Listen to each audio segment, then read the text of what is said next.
Hello friend, स्वागत है आप सभी का हमारे इस यूट्यूब चैनल मेजर टारगेट पर। तो फ्रेंड, आज हम लोग क्लास 10 के केमिस्ट्री के काफ़ी महत्वपूर्ण 30 most important VVI observe questions को बतलाएंगे। ये जो 30 most important VVI observe questions है ना, ये पर्सन जो है ना आपके फाइनल मैट्रिक बोर्ड परीक्षा में 100% आएगा। तो फ्रेंड, अगर आप भी इस बार मैट्रिक के बोर्ड परीक्षा देने वाले हैं ना, तो इस वीडियो को शुरू से लेकर आखिरी तक जरूर देखिएगा, क्योंकि इस वीडियो में जो हम 30 इंपॉर्टेंट ऑब्जर्व क्वेश्चंस को सिलेक्ट किए ना, ये सभी प्रश्न गत वर्ष में 10 बार से भी ज़्यादा बार पूछा जा चुका है।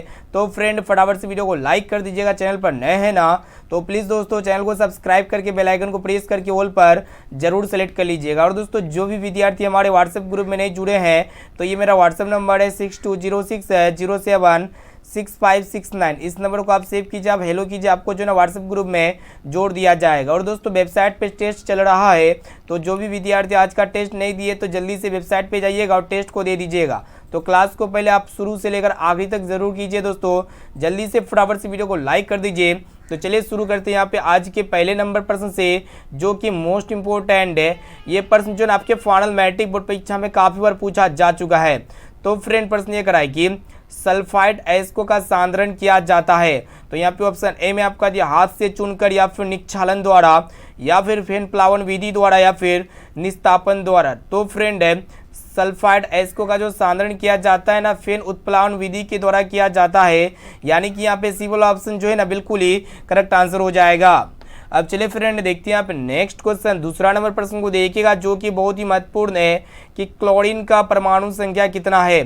तो फ्रेंड, यहाँ पे ऑप्शन ए में आपको दिया 9, या फिर 15, या फिर 16, या फिर 17। तो फ्रेंड, जो क्लोरीन का जो एटॉमिक नंबर है ना कितना है, वही आपको बताना है। तो 17 है, यानी कि यहाँ पे डी वाला ऑप्शन जो है ना बिल्कुल ही करेक्ट आंसर हो जाएगा। और दोस्तों, ये क्लोरीन का जो प्रतीक यानी कि जो सिंबल होता है ना, क्या होता है, जिसे हम लोग संकेत करते हैं, Cl होता है। साथ में इस भी आपको याद होना चाहिए।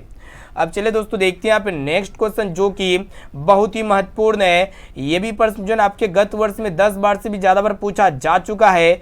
तो फ्रेंड, प्रश्न ये कराए कि ग्रेफाइट होता है। तो यहाँ पे ऑप्शन ए में आपका दिया विद्युत का कुचालक, या फिर विद्युत का सुचालक, या फिर दोनों। और ऑप्शन डी में आपका दिया हुआ है इनमें से कोई नहीं। तो फ्रेंड, ये ग्रेफाइट क्या होता है, विद्युत का सुचालक होता है, यानी कि इलेक्ट्रिक करंट का गुड कंडक्टर होता है। यानी कि यहाँ पे बी वाला ऑप्शन जो है ना बिल्कुल ही करेक्ट आंसर हो जाएगा। और दोस्तों, ये ग्रेफाइट जो है ना कार्बन के अपर रूप है, साथ में इसे भी आपको याद होना चाहिए। और दोस्तों, ये ग्रेफाइट क्या होते हैं, एक प्रकार का अधातु होता है। साथ में इसे आपको याद होना चाहिए। अब चलिए दोस्तों, देखते हैं यहाँ पे नेक्स्ट क्वेश्चन।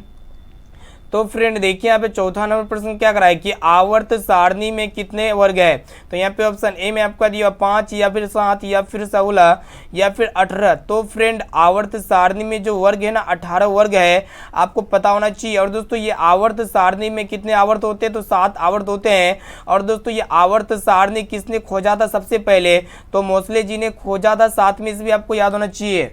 अब चलिए दोस्तों, देखते हैं यहाँ पे नेक्स्ट क्वेश्चन। तो फ्रेंड, देखिए यहाँ पे 5 नंबर प्रश्न, जो कि बहुत ही महत्वपूर्ण है।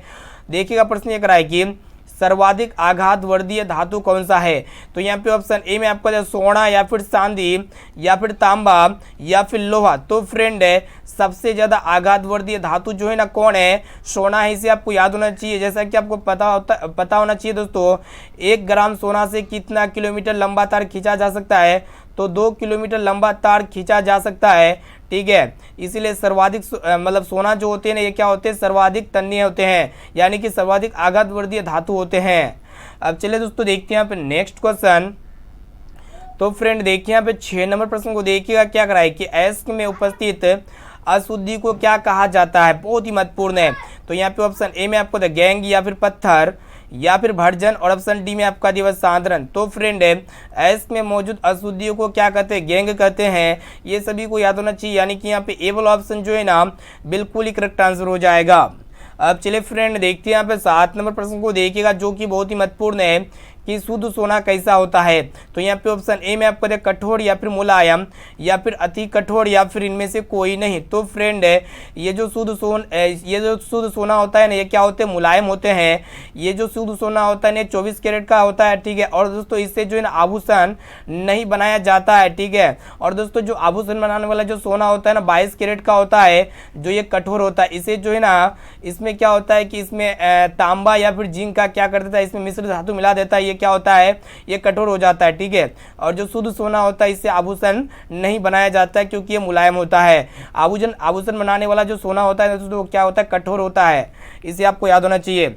अब चलिए दोस्तों देखते हैं यहाँ पे 8 नंबर प्रश्न को देखिएगा, क्या करा है कि लोहा को जिंक से लेपित करने की प्रक्रिया को क्या कहते हैं, बहुत ही महत्वपूर्ण है। तो यहाँ पे ऑप्शन ए में आपको दे गैल्वेनीकरण या फिर एनोडीकरण या फिर पानी चढ़ाना या फिर इनमें से कोई नहीं। तो फ्रेंड है लोहा को जिंक से लेपित करने की प्रक्रिया को हम लोग क्या कहते हैं, गैल्वेनीकरण कहते हैं या फिर यसद लेपन कहते हैं या फिर गैल्वेनाइजेशन कहते हैं, ये 3 नाम से जानते हैं। तो यहाँ पे आप लोग गैल्वेनीकरण याद रखिएगा, यानी कि यहाँ पे ए वाला ऑप्शन जो है ना बिल्कुल ही करेक्ट आंसर हो जाएगा। अब चलिए दोस्तों देखते हैं यहाँ पे 9 नंबर प्रश्न को देखिएगा, जो कि बहुत ही महत्वपूर्ण है। क्या करा है कि 1 ग्राम सोना से कितना लंबा तार बनाया जा सकता है, बहुत ही महत्वपूर्ण है। तो यहाँ पे ऑप्शन ए में आपको 1 किलोमीटर या फिर 2 किलोमीटर या फिर 3 किलोमीटर या फिर 4 किलोमीटर। तो फ्रेंड है 1 ग्राम सोना से जो है ना 2 किलोमीटर लंबा तार खींचा जा सकता है, यानी कि यहाँ पे बी वाला ऑप्शन जो है ना बिल्कुल ही करेक्ट आंसर हो जाएगा। और दोस्तों ये सोना जो होते हैं ना क्या होते हैं, सर्वाधिक तन्य धातु होते हैं, साथ में इसे भी आपको याद होना चाहिए। अब चलिए दोस्तों देखते हैं यहाँ पे नेक्स्ट क्वेश्चन। तो फ्रेंड देखिए यहाँ पे 10 नंबर प्रश्न क्या करा है कि सोना किस में घुलता है। तो यहाँ पे ऑप्शन ए में आपका दिया अम्लराज में या फिर सल्फ्यूरिक अम्ल में या फिर नाइट्रिक अम्ल में या फिर इनमें से कोई नहीं। तो फ्रेंड है ये जो सोना होते हैं ना अम्लराज में घुलते हैं, यानी कि यहाँ पे ए वाला ऑप्शन जो है ना बिल्कुल ही करेक्ट आंसर हो जाएगा। अब चलिए फ्रेंड देखते हैं यहाँ पे 11 नंबर प्रश्न को देखिएगा, जो कि बहुत ही महत्वपूर्ण है। क्या करा है कि आधुनिक आवर्त सारणी में तत्वों को किस आधार पर रखा गया है। तो यहाँ पे ऑप्शन ए में आपको दे परमाणु आयतन के या फिर परमाणु घनत्व के या फिर परमाणु द्रव्यमान के या फिर परमाणु संख्या के। तो फ्रेंड है आधुनिक आवर्त सारणी में तत्वों को जो है ना परमाणु मतलब परमाणु संख्या के आधार पर रखा गया है, इसे आपको याद होना चाहिए, यानी कि यहाँ पे डी वाला ऑप्शन जो है ना बिल्कुल ही करेक्ट आंसर हो जाएगा। और दोस्तों एक प्रश्न ये भी पूछे जाते हैं कि आधुनिक आवर्त सारणी किसने बनाया था, तो मोसले ने बनाया था, साथ में इसे भी आपको याद होना चाहिए। ये सभी प्रश्न जो है ना काफ़ी महत्वपूर्ण है, एक भी क्वेश्चन को स्किप नहीं करना है दोस्तों, एक एक क्वेश्चन को जो है ना अच्छी तरह से याद कर लीजिएगा। और इसका पीडीएफ हम जो है ना अपने वेबसाइट पर डाल देंगे, वहाँ से भी डाउनलोड कर सकते हैं। और दोस्तों जिस भी विद्यार्थी को ऑनलाइन टेस्ट देना नहीं आता है ना, तो क्लास को शुरू से लेकर आखिरी तक देखिए दोस्तों, आपको बताया जाएगा कि आप ऑनलाइन टेस्ट इजीली कैसे दे सकते हैं। अब चलिए दोस्तों देखते हैं यहाँ पे 12 नंबर प्रश्न को देखिएगा, जो कि बहुत ही महत्वपूर्ण है। क्या करा है कि सबसे पहले आवर्त सारणी किसने बनाया था। तो यहाँ पे ऑप्शन ए में आपको मैंडलीफ ने या फिर मोसले ने या फिर डोबे राइनर ने या फिर न्यूलैंड ने। तो फ्रेंड सबसे पहले जो आवर्त सारणी का जो निर्माण किया था ना मोसले जी ने किया था, यानी कि यहाँ पे बी वाला ऑप्शन जो है ना बिल्कुल ही करेक्ट आंसर हो जाएगा। तो फ्रेंड यहाँ पे सबसे पहले जो आवर्त सारणी बनाया था ना मंडलिप ने बनाया था, ठीक है। और यहाँ पे आधुनिक आवर्त सारणी मोसले ने बनाया था। तो यहाँ पे ऑप्शन ए में दिया हुआ है, ये वाला ऑप्शन जो है ना बिल्कुल ही करेक्ट आंसर हो जाएगा, ठीक है। यहाँ पे बी वाला ऑप्शन सही नहीं होगा, बल्कि ए वाला ऑप्शन सही हो जाएगा। अब चलिए फ्रेंड देखते हैं यहाँ पे नेक्स्ट क्वेश्चन।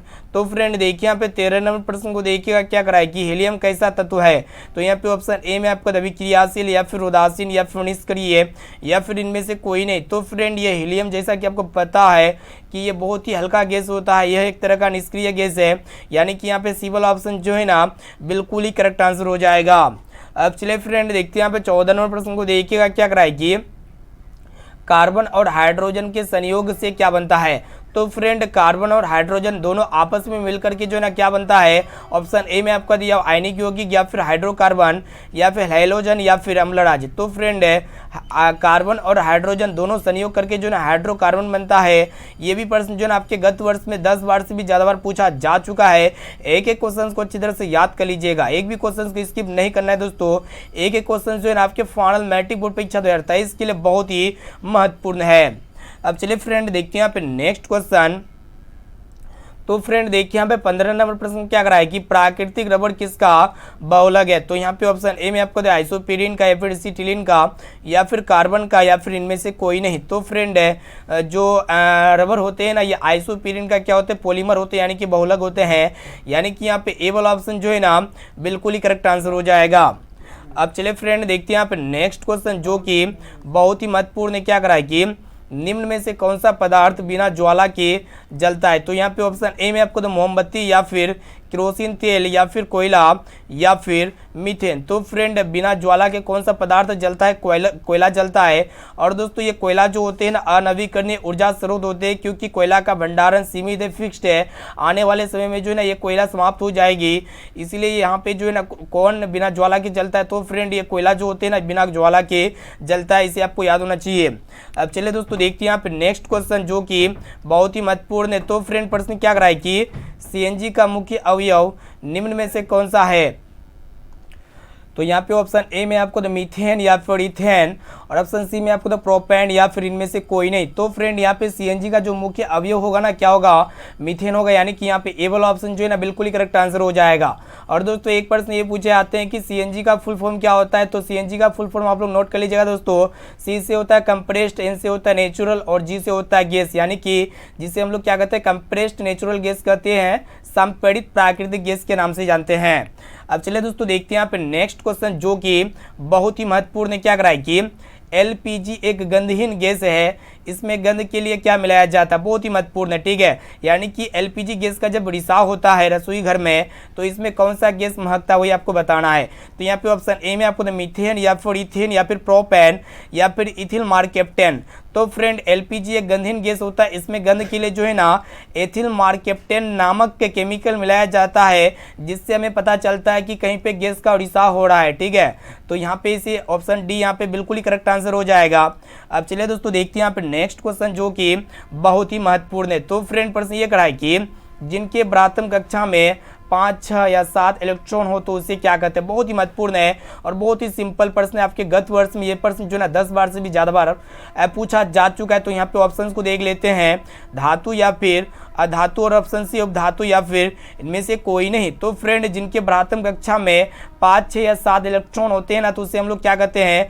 अधातु कहते हैं, ठीक है। और दोस्तों एक प्रश्न ये पूछे जाते हैं कि जिनके प्राथमिक कक्षा में 1, 2 या फिर 3 इलेक्ट्रॉन होते हैं उसे हम लोग क्या कहते हैं? धातु कहते हैं। साथ में इसे भी आपको याद होना चाहिए।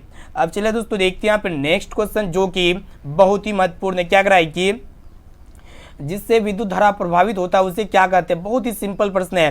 तो यहाँ पे ऑप्शन ए में आपका देगा चालक या फिर दोनों या फिर कुचालक, और ऑप्शन डी में आपका इनमें से कोई नहीं। तो फ्रेंड है जिससे इलेक्ट्रिक करंट का प्रभाव होता है उसे हम लोग क्या कहते हैं? कंडक्टर कहते हैं, चालक कहते हैं। यानी कि यहाँ पे ए वाला ऑप्शन जो है ना बिल्कुल ही करेक्ट आंसर हो जाएगा। जैसे कि चालक में क्या क्या हो सकते हैं? आपका एल्यूमिनियम हो गया, लोहा हो गया, ये सब क्या होते हैं? चालक होते हैं। ग्रेफाइट होते हैं, ये सब क्या होते हैं? चालक होते हैं। इससे क्या होते हैं कि इलेक्ट्रिक करंट का प्रभाव होता है। अब चलिए दोस्तों देखते हैं यहाँ पे नेक्स्ट क्वेश्चन जो कि बहुत ही महत्वपूर्ण है। क्या कराए कि जिसमें धातु और अधातु दोनों का गुण पाया जाए उसे क्या कहते हैं? तो यहाँ पे ऑप्शन ए में आपका धातु या फिर अधातु या फिर उपधातु या फिर इनमें से कोई नहीं। तो फ्रेंड है जिसमें धातु और अधातु दोनों का गुण पाया जाए उसे हम लोग क्या कहते हैं? उपधातु कहते हैं, ठीक है।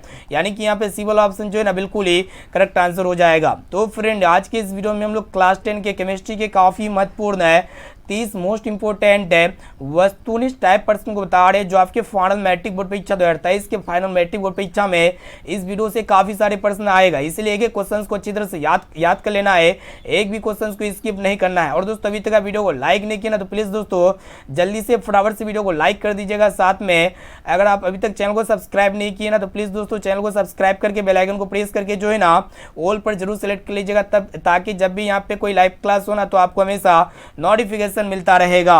अब चलिए दोस्तों देखते हैं यहाँ पे नेक्स्ट क्वेश्चन जो कि बहुत ही महत्वपूर्ण है। क्या कराए कि लाल चींटी में कौन सा अम्ल पाया जाता है? ठीक है, तो यहाँ पे ऑप्शन ए में आपको तो फॉर्मिक अम्ल या फिर सिट्रिक अम्ल या फिर मौलिक अम्ल या फिर टार्टरिक अम्ल। तो फ्रेंड लाल चींटी में कौन सा अम्ल पाया जाता है? फॉर्मिक अम्ल पाया जाता है। यानी कि यहाँ पे ए वाला ऑप्शन जो है ना बिल्कुल ही करेक्ट आंसर हो जाएगा। और दोस्तों जितने भी खट्टे फल होते हैं जैसे कि आपका नींबू हो गया, संतरा हो गया, इसमें कौन सा अम्ल पाया जाता है? सिट्रिक अम्ल पाया जाता है। और दोस्तों ये जो मौलिक अम्ल किसमें पाया जाता है? सेब में जो है ना मौलिक अम्ल पाया जाता है। और आपका इमली में कौन सा अम्ल पाया जाता है? टार्टरिक अम्ल पाया जाता है। ये प्रश्न जो है ना आपके फाइनल मैट्रिक बोर्ड परीक्षा में 100% पूछे जाएंगे, इसलिए इसको जो है ना अच्छी तरह से याद कर लीजिएगा।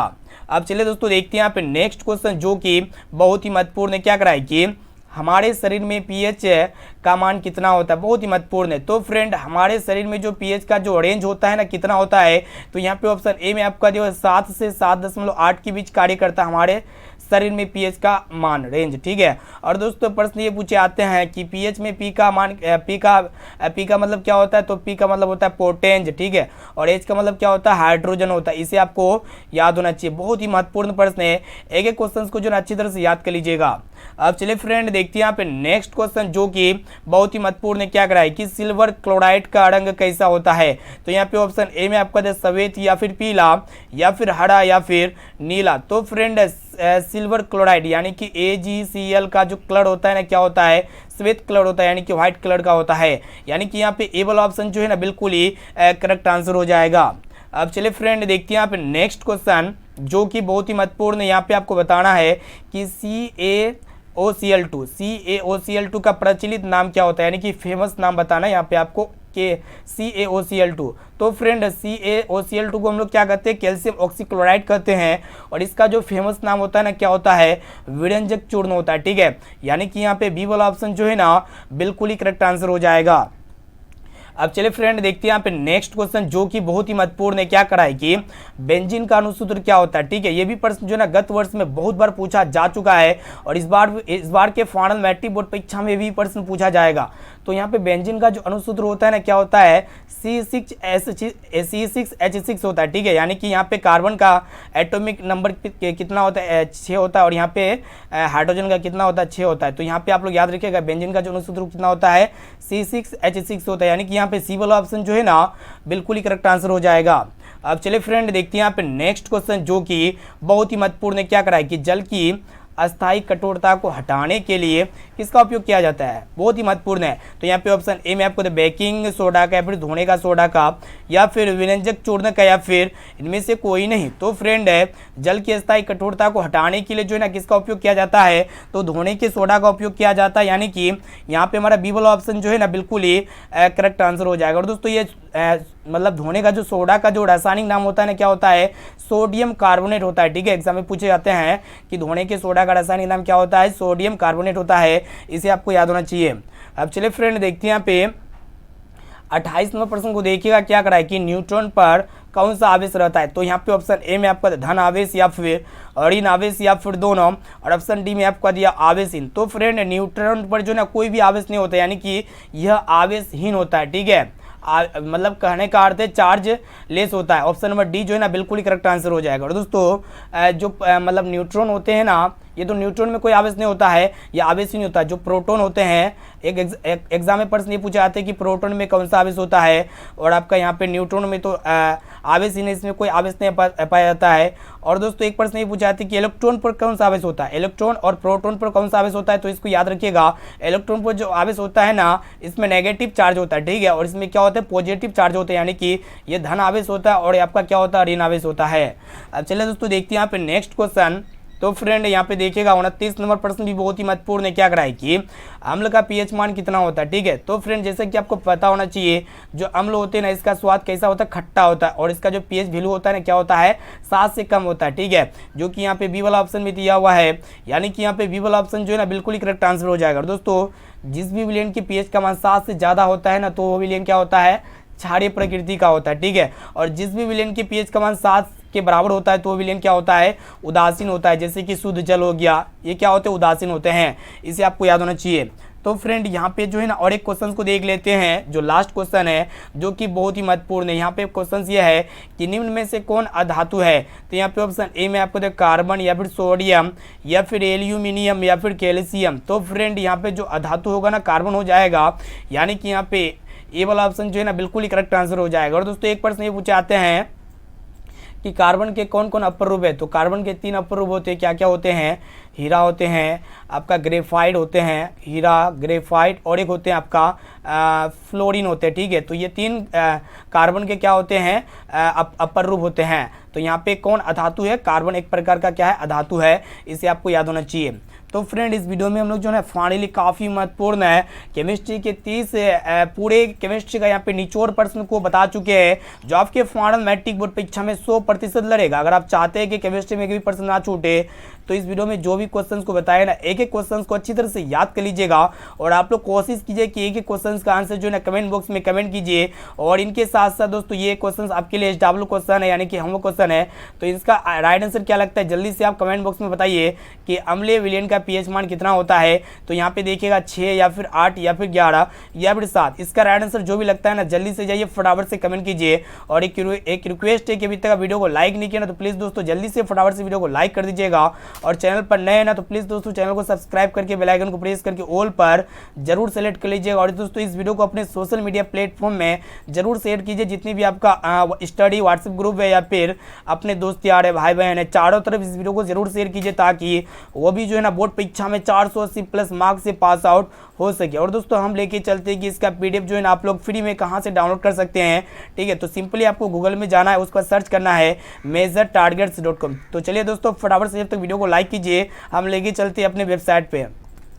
तो फ्रेंड यहाँ पे आपको जो ना सिंपली अपने मोबाइल के क्रोम ब्राउज़र पे चले आना पड़ेगा। और दोस्तों ये क्रोम ब्राउज़र जो ना सभी के स्मार्टफोन पे होते हैं, तो सिंपली यहाँ पे आपको सर्च बार में सर्च करना होगा majortargets.com। ठीक है, तो फ्रेंड जैसे यहाँ पे majortargets.com सर्च करते हैं ना तो यहाँ पे फर्स्ट वाला लिंक पे क्लिक करना होगा मैट्रिक एग्जाम। ठीक है, तो सिंपली इसमें हम क्लिक कर देते हैं। तो जैसे ही इसमें आप क्लिक करते हैं ना तो आपको सबसे पहले बताएंगे कि आप लोग चैप्टर वाइज क्लास 10 के सभी विषय का objective type question subjective type question free of cost कैसे प्राप्त कर सकते हैं। ठीक है, जैसे कि आपको पढ़ना है यहाँ पे मान लिए सोशल साइंस का पढ़ना है तो इसमें आपको सिंपली क्लिक कर देना होगा। ठीक है, और इस तरह का विज्ञापन वगैरह आ सकता है, इसको सिंपली आपको क्लोज कर देना है। और दोस्तों थोड़ा नीचे स्क्रॉल डाउन करना, नीचे आना है तो यहाँ पे देख सकते हैं हिस्ट्री हो गया, पॉलिटिकल साइंस हो गया, ज्योग्राफी हो गया, इकोनॉमिक्स हो गया और यहाँ पे आपदा प्रबंधन। ठीक है, ये सभी चैप्टर का आपको जो है ना फ्री में आपको chapter wise objective type questions मिल जाएंगे। ठीक है, और यहाँ पे हमारा टीम जो है ना लगातार इस वेबसाइट पे काम कर रहे हैं, तो यहाँ पे धीरे धीरे जो है ना आपको सब्जेक्टिव टाइप क्वेश्चंस मिल जाएंगे, शॉर्ट टाइप लॉन्ग टाइप में सब कुछ यहाँ पे आपको फ्री में मिलने वाला है। ठीक है, और नीचे यहाँ पे बैग आ जाना है, उसके बाद बैग आने के बाद यहाँ पे किसी में भी आप क्लिक कर सकते हैं। अगर आप हिंदी का पढ़ना चाहते हैं, संस्कृत का पढ़ना चाहते हैं तो इसमें आपको क्लिक करना है। मान लीजिए यहाँ पे आपको हिंदी का पढ़ना है तो हिंदी में आपको क्लिक करना है। तो हिंदी में जैसे ही क्लिक करते हैं ना दोस्तों यहाँ पे आपको हिंदी का पूरा चैप्टर का यहाँ पे पूरा चैप्टर का जो है ना यहाँ पे आपको फ्री में चैप्टर वाइज नोट्स मिल जाएगा। ठीक है, इसके साथ साथ यहाँ पे सब्जेक्टिव टाइप क्वेश्चंस भी बहुत ही जल्दी यहाँ पे अपलोड कर देंगे, इससे आपको जो है ना एग्जाम में काफ़ी हेल्प मिलने वाला है। ठीक है, और यहाँ पे आपको फिर बैक आ जाना है और यहाँ पे इसी तरह से आप जो है ना सभी में क्लिक करके बारी बारी से चैप्टर वाइज पढ़ सकते हैं। अगर आपको फ्री में PDF डाउनलोड करना है जो भी लाइव क्लास होते हैं यूट्यूब पर, तो फ्री PDF वाले सेक्शन में उसमें क्लिक करके जो है ना नीचे स्क्रॉल डाउन करना है। तो यहाँ पे जितने भी क्लास होते हैं ना तो यहाँ पे हमारा टीम बहुत ही जल्दी यहाँ पे सारा जितने भी क्लास हुए अब तक ना तो यहाँ पे सब कुछ यहाँ पे आपको फ्री में मिलने वाला है, नोट्स वगैरह सब कुछ फ्री में मिलेगा। ठीक है, तो दोस्तों यहाँ पे जो है ना टेस्ट यहाँ पे जो विद्यार्थी डेली टेस्ट देंगे उसी को जो है ना नोट्स वगैरह मिलेगा। तो यहाँ पे टेस्ट कैसे दिया जाता है, तो आप लोग रेगुलर डेली टेस्ट दीजिए। तो टेस्ट देने के लिए सिंपली यहाँ पे आपको जो है ना ऑनलाइन टेस्ट के बटन पे क्लिक कर देना होगा। तो फ्रेंड जैसे यहाँ पे क्लिक करते हैं ना तो नीचे स्क्रॉल डाउन थोड़ा करना है। स्क्रॉल डाउन करने के बाद यहाँ पे जैसे कि देखने पा रहे हैं जो भी विद्यार्थी 23 का मैट्रिक एग्जाम दे रहे हैं तो यहाँ पे क्लास 10 के ऑल सब्जेक्ट का यहाँ पे ऑनलाइन टेस्ट दे सकते हैं। ठीक है, तो यहाँ पे जो भी टेस्ट चलेगा ना तो ये सबसे ऊपर में रहेगा। जैसे कि अभी इलेक्ट्रिक करंट यानी कि विद्युत धारा का टेस्ट चल रहा है तो सिंपली इसमें आपको क्लिक कर देना है। तो फ्रेंड जैसे आप इसमें क्लिक करते हैं ना तो काफ़ी सारे विद्यार्थी इसमें अब तक टेस्ट लगा चुके हैं, तो अभी तक आप इसका टेस्ट नहीं लगाए ना तो टेस्ट को जल्दी से दे दीजिए। तो फ्रेंड टेस्ट देने के लिए यहाँ पे सिंपली अपना आपको नाम डालना है, उसके बाद यहाँ पर नेक्स्ट के बटन पर क्लिक करके जो है ना आपका टेस्ट शुरू हो जाएगा। तो आप लोग जो है ना टेस्ट आज के जरूर दीजिए और यहाँ पे आपको जो है ना 30 में से 25 ही सही करके दिखाना है। ठीक है, इसका रिजल्ट जो है ना बहुत ही जल्दी डाल देंगे। तो रिजल्ट कैसे डाउनलोड कीजिएगा तो यहाँ पे शाम का वीडियो में आपको जो है ना पता चल जाएगा रिजल्ट कैसे डाउनलोड कर सकते हैं। ठीक है, तो फ्रेंड इस वीडियो को शेयर कीजिए जितना हो सके। फिर मिलते हैं नेक्स्ट क्लास में। Thank you.